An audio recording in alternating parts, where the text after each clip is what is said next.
Hello, everyone. Shayta Roy Saha here, Senior Product Manager for myGeotab Core UX.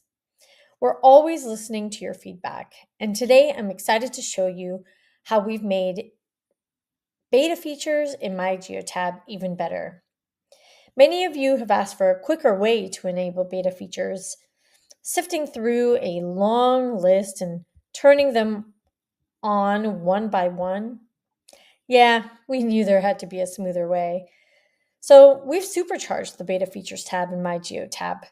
Now, with a single click, you can activate all beta features on. Want to try out the latest and greatest? Boom, done. Of course, you still have granular control. Maybe there's a specific beta feature you're not quite ready for. No problem. You can easily toggle individual features on or off within the same tab. We're all about flexibility and making your myGeotab experience as efficient as possible. And don't forget to hit save to lock in those changes. Thank you so much for your awesome feedback. Keep it coming, and we hope you love this enhancement.